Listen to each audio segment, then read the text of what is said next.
Did you know that the 1982 Israel-Lebanon War was one of the most complex conflicts in the Middle East, involving multiple nations, shifting alliances, and high-stakes geopolitics?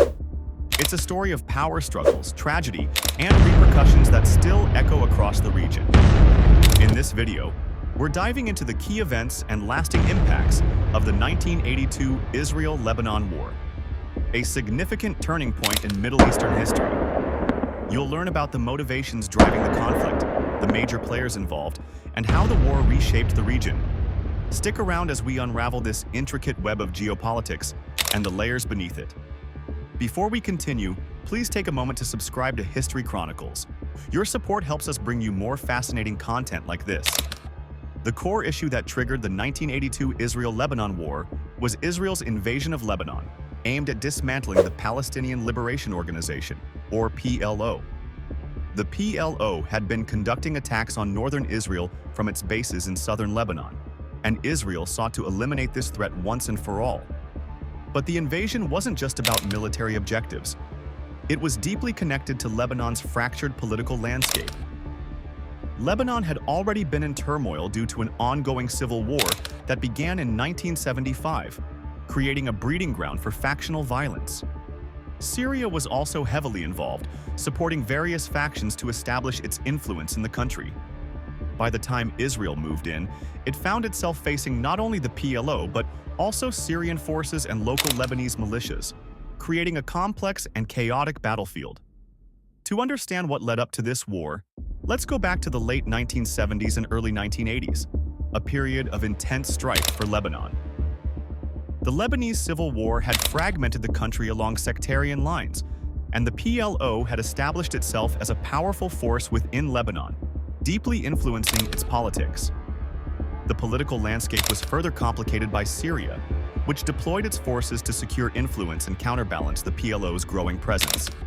By June 1982, Israel, under Prime Minister Menachem Begin and Defense Minister Ariel Sharon, viewed a decisive military action as the only solution to secure Israel's northern borders. They justified the invasion as necessary to create a buffer zone in southern Lebanon to stop PLO attacks, but the underlying motivations were far more intricate. One of the most intense phases of the conflict was the Siege of Beirut, which began in July 1982. Israeli forces surrounded the city, resulting in heavy fighting, significant civilian casualties, and widespread destruction. The international community looked on as the crisis unfolded. But the most devastating event came in September, the Sabra and Shatila massacres. Following the assassination of Lebanese President-elect Bashir Gemayel, Israeli forces permitted a Lebanese Christian militia to enter the Palestinian refugee camps of Sabra and Shatila. Over the next 3 days, hundreds to thousands of Palestinian civilians were killed in what would become a haunting symbol of the war's brutality.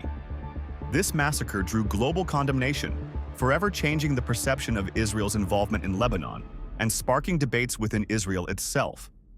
This was a turning point that not only influenced the war, but also impacted the trajectory of Israeli-Palestinian relations and Lebanon's political future.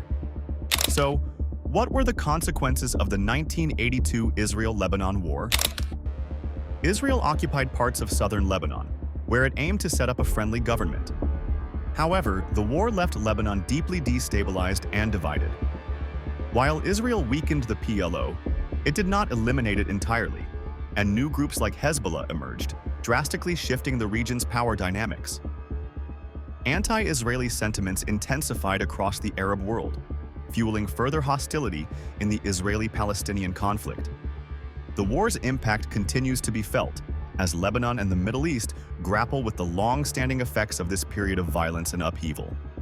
So, what's your take on the 1982